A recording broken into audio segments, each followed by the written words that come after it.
Warahmatullahi wabarakatuh. Semangat pagi semuanya. Apa kabar kalian? Luar biasa.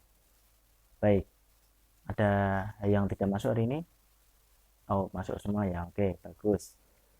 Pada hari ini kita akan membahas materi baru ya, yaitu teks fabel. Sebelumnya anak-anak sudah tahu teks fabel itu apa? Ya, benar sekali. Teks fabel itu penggambaran watak manusia yang diperankan oleh hewan. Nah, tentang fabel. Kira-kira judul yang pernah kalian tahu itu judul apa saja? Kancil mencuri timun. Oke, satu. Lalu apalagi? Kerbau dan sapi. Bisa. Oke, lanjut apalagi? Apa? Kucing yang tersesat. Oke, bisa. Lanjut apalagi? Kucing dan tikus. Oke, lanjut bisa. Kira-kira untuk manfaat bagi kehidupan sehari itu apa ya? Oh ya, benar sekali. Manfaatnya itu untuk apa namanya, saling mengingatkan atau menasihati begitu ya, karena di dalam fabel itu terdapat apa namanya, hikmah atau pesan moral yang dapat kita petik. Oke, lanjut. eh, Pembelajaran kali ini itu sesuai dengan KD yang telah ditentukan. Adapun KD-nya yaitu 3.15, mengidentifikasi informasi tentang fabel atau legenda daerah setempat yang dibaca dan didengar. Lalu 4.15, menceritakan kembali isi fabel atau legenda daerah setempat. Nah, berbicara tentang fabel, ada yang mau cerita nggak tentang, atau saya tunjuk? Oke, kali ini saya bacakan dulu ya contoh fabelnya seperti apa.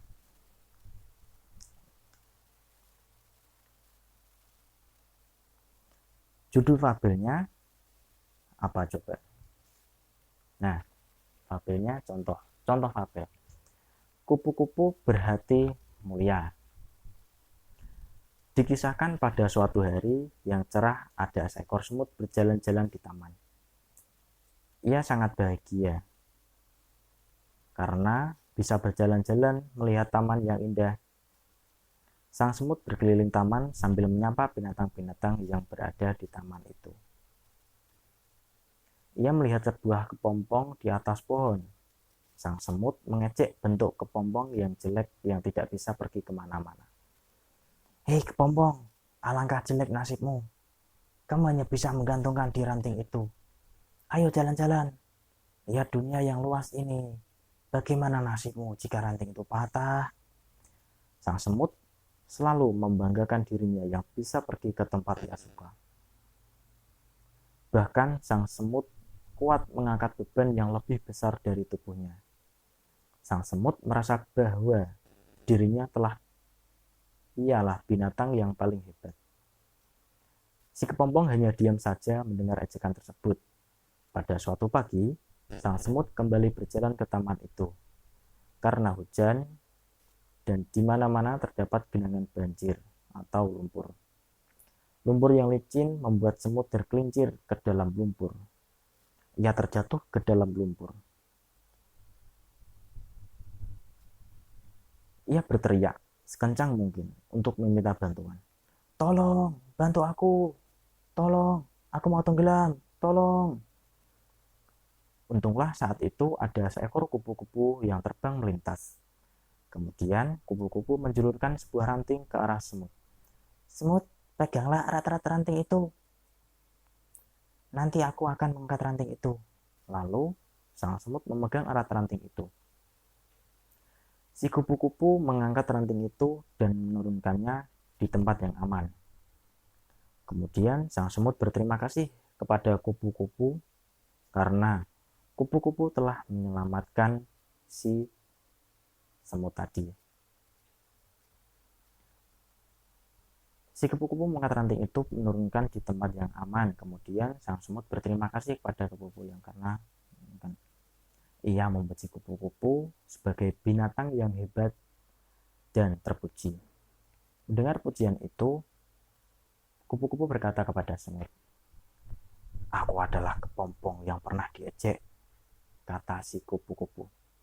Ternyata kepompong yang dulu ia ejek adalah kepompong yang sudah menyelamatkannya.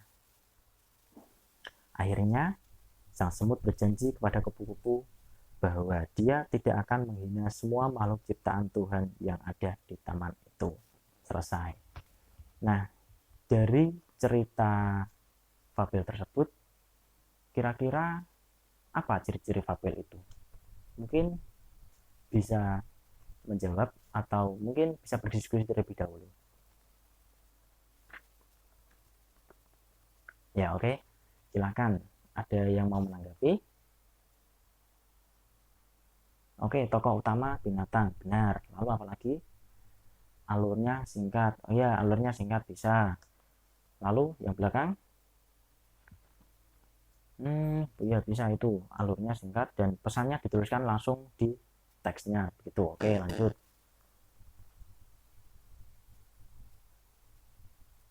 Tokoh kenapa binatang tadi sudah ya. Oke. Jadi saya simpulkan besarnya, lebih spesifiknya. Ciri umumnya yaitu pertama alur, yang kedua tokoh, yang ketiga latar, dan ketiga amanat. Ada yang bisa menyimpulkan dari cerita itu? Ya, kesimpulannya jangan jadi orang yang saling mengejek. Kita semua bersatu karena kita semua ciptaan Tuhan, tidak boleh menjelekkan satu sama lain. Dari cerita tersebut, ringkasnya begini. Si semut berjalan-jalan ke hutan dan dia menemukan seekor kepompong. Dan kepompong itu tidak bisa kemana-mana karena hanya ada di pohon. Lalu si semut mengejek karena tidak bisa pergi kemana-mana. Di suatu hari ada hujan, lalu tergenang lumpur.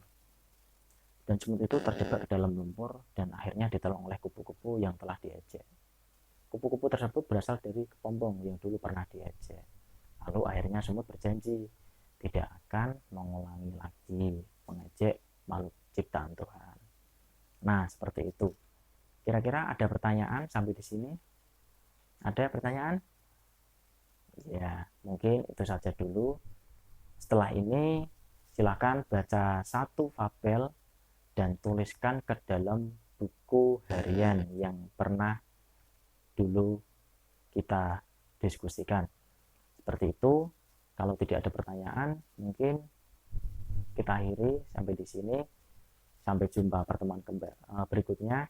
Sekian dan terima kasih. Wassalamualaikum warahmatullahi wabarakatuh.